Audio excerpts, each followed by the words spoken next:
백신이라던가 아주 딱 맞는 치료제가 생기지 않는 결국에는 계속해서 멈추지 않고 계속해서 우리랑 같이 살 가능성이 최소한 1, 2년 정도는 이제 되는 거죠. 그래서 중장기적으로 조금 생각을 해야 될 필요가 있을 것 같아요. 그래서 질병을 이렇게 언제든지 발생할지 모르니까 적절한 감시 체계를 우리가 확립을 하고 강화하는 방법들도 있고, 또 하나는 환자가 갑자기 생겼을 때 또 대비를 해야 되거든요. 우리가 그 최악의 상황에 대비해 가지고 그런 진단법을 어떻게 할지, 또는 가을 겨울에 지금 다른 질병들, 호흡기 질환들, 인플루엔자라든가 다른 질환들이 같이 동시에 유행할 가능성이 꽤 있거든요. 그래서 그것들을 어떻게 디텍션 할지, 또 인플루엔자랑 같이 겹쳤을 때 검사법을 어떻게 할지, 그런 좀 광범위한 노력들이 지금 중장기적인 노력들이 지금 하고 있는 중입니다.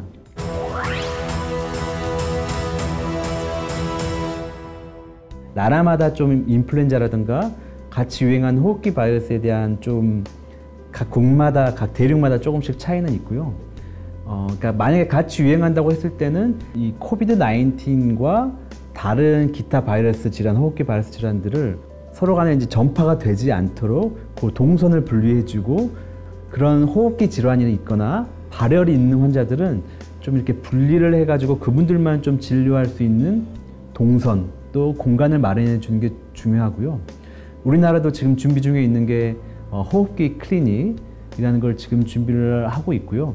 그래서 일정 그 정해진 의료 시설에서는 그런 호흡기 환자만 분리해서 볼 수 있는 그런 시설들이 필요할 것 같고, 이거는 마찬가지로 다른 개발도상국도 같이 적용이 될 수 있을 것 같아요. 한번 진단을 할 때 코비드-19뿐만 아니라 다른 감염, 호흡기 질환들도 같이 동시에 진단할 수 있는 그런 진단법들이 있거든요.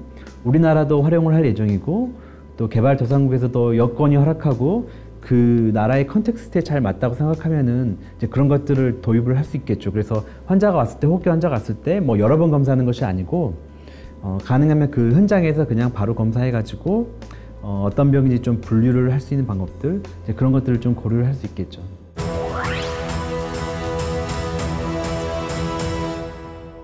우리나라 같은 경우에는 지금 뭐 말라리아라든가 HIV가 그렇게까지 문제가 되고 있지 않지만은, 개발도상국 같은 경우에는 뭐 WHO나 유니세프의 뭐 보고에 따르면은 지금 코비드-19 때문에 의료 체계가 지금 어느 정도 잘 작동을 하지 않는 그런 기미가 보이고, 실제로 그런 현상들이 나타나고 있기 때문에, 예를 들면 HIV가 6개월 동안 항바이러스제가 공급이 만약에 안 된다고 가정을 했을 때는 70만 명, 60만 명 정도 사람들이 이 질병 때문에 추가적으로 사망한다는 그런 모델링 결과도 있고, 말라리아도 마찬가지인데 개발도상국에서 이 모기장이 제대로 공급되지 않고 항말라리아 약들이 제대로 공급되지 않으면은 굉장히 많은 몇십만 명의 사람들이 사망할 수 있다는 그런 연구 결과들이 있거든요. 개발도상국 같은 경우에는 접근성이 굉장히 떨어지고, 혹은 그 병원의 보건소에 일하는 의료진들이 코비드-19 때문에 일을 하기 때문에 그 평상시 예방접종에 관련된 일을 할 수도 없게 되잖아요. 그러므로 인해서 지금 예방접종률이 떨어진 현상들이 지금 개발도상국에서 발생을 하고 있거든요. 특히나 뭐 브라질이라든가 남미 쪽에 굉장히 지금 심각하고, 우리나라는 아직까지 큰 영향을 받지 않는 것처럼 보이긴 하지만, 일부 백신을 제외하고는. 근데 이런 것도 개발도상국에서는 굉장히 크게 신경을 써야 되는 질병 중에 하나라고 생각을 합니다.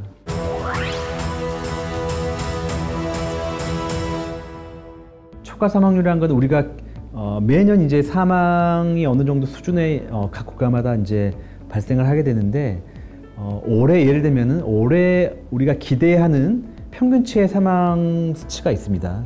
그런 예상했던, 기대했던 그 수치보다도 더 많이 초과하는 그 분량의 사망을 초과 사망이라고 하고요. 코비드-19 때문에 생긴 여러 가지 파장들이 있잖아요. 의료 체계가 무너진다거나, 예를 들면 환자가 갈 병상이 없다거나, 그런 또한 접근성의 문제 때문에 다른 질병으로 돌아가시지 말아야 될 분들이 또 사망하는 경우가 생기는 거죠. 초과 사망이라는 게 중요한 이유가, 이 초과 사망이 어느 정도 되냐에 따라서 그 나라의 그 지역의 의료 시스템이 잘 버텨내고 있구나, 아니면은 이게 지금 과부하가 걸려가지고 작동을 하지 않구나, 그거를 좀 유추해 볼 수 있는 자료이기 때문에 굉장히 중요한 단서가 될 수 있는 거죠. 지금 우리가 갖고 있는 의료 체계가 그 초과 사망률이 이만큼 높기 때문에 우리의 의료 체계가 굉장히 과부하를 지금 겪고 있구나. 이제 그런 상황을 파악을 하게 되면은 그 과부하를 줄이기 위한 여러 가지 이제 추가적인 노력들이 필요할 수 있는 거죠.